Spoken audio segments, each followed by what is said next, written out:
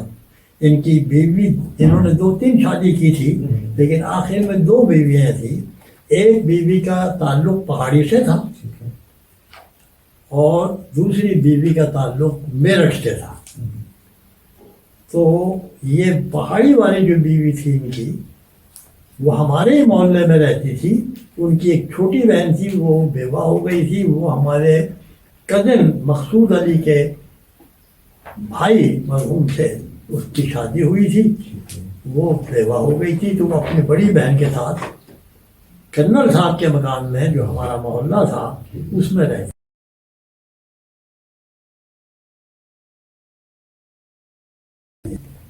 School کا تعلق تو میں بتا چکا ہوں. میں اسکول کے متعلق تو ایک کالج تھا وہاں پر جو یہ تک تھا، اور یہ راجپوتانہ بورڈ سے ایفیلیٹڈ تھے اسکول بھی اور وہ کالج بھی.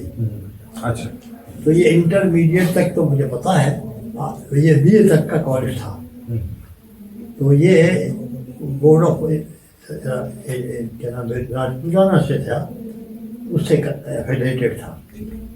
اور جہاں تک مسجد کا میں نے بتا دیا آپ کو. مسجد یہ تھی امام بارگاہ کی رہ گئی تھی بات، تو امام بارگاہ کا میں بتا دوں. امام بارگاہ جو 18 سال کے تھے وہ 2 تھے. ایک جو اس محلے کا نام، جس محلے میں تھے اس کا چکلا اس کا محلے کا نام تھا. اور ایک مکان تھا جس کے اندر 3 فیملی مکان تھے. اس میں ایک حشمت حسین تھا جن کا انتقال یہیں کا حیدرآباد میں ہوا. دوسرے محمود عطا حسین جو خیرپور میں انتقال ہوا. تیسرے یہ سید محمد تقی جو یہ ابھی لڑکے آئے تھے. میں بتا رہا ہوں اس ٹائپ کی تھی کہ یہ اندر کا حصہ پورا کا پورا یہ تھا، یہ 3 فیملی کے تحت. اور اس سے باہر اسی کے ساتھ میں ایک دیوار تھی اور باہر حصہ جو تھا وہ امام بارگاہ. وہ تھی ساری ایک، لیکن وہ حصہ امام بارگاہ کا ایک الگ مختص کیا گیا تھا جو یہ سارا سال رہتا تھا. یہ ساری بات ہو رہی ہے الور شہر کی. الور شہر کی میں بات کر رہا ہوں. میں بات کی تو بات تو آپ کی دوسری بات ہے. الور میں مکمل کر لوں. دوسرا امام بارگاہ ریگولر بیسس پہ تھا. وہ ایک میر پٹے باز صاحب تھے. ان کا نام میر پٹے باز کے نام تھے. اصل نام کیا تھا وہ مجھے نہیں معلوم. نام لوگ میر پٹے باز سے جانتے تھے. ان کا گھر کا ایک پورشن ریزرو تھا جو مستقل امام باقی کی شکل میں تھا. یہ 2 امام باقی ریگولر تھے. اس کے علاوہ جو مجالس کا تعلق تھا تو میرے اطلاع کے لحاظ سے، میری علم کے لحاظ سے 4 جگہ محرم کی 1 2 3 4 جگہ محرم کے 10 دن مجلس ہوتی تھی. ایک تو یہ جو میں نے امام بارگاہ بتا دیا اسمت صاحب جہاں رہتے تھے. دوسرا میر پٹے باز صاحب کا. تیسری معشوق علی سنگر ان کے ہاں باقاعدہ ہوتا تھا. ان کی ایک خصوصیت میں بتا دوں، یہ اتنے زیادہ اتنے حق تھے یہ کہ چاند رات کو ان کے پورے گھر کی چارپائیاں الٹ دی جاتی تھی اور وہ 40 دن تک الٹی رہتی تھی اور یہ لوگ زمین میں سوتے تھے. یہ ان کی خصوصیت تھی. ان کے ہاں ایک مجلس ہوتی تھی پہلے 10 دن باقاعدہ. جہاں تک اب پہلے امام بارگاہ کی سوز خانی تھی وہ ان کے دادا محمد تقی تھے. وہ عموماً وہ سوز خانی کرتے تھے.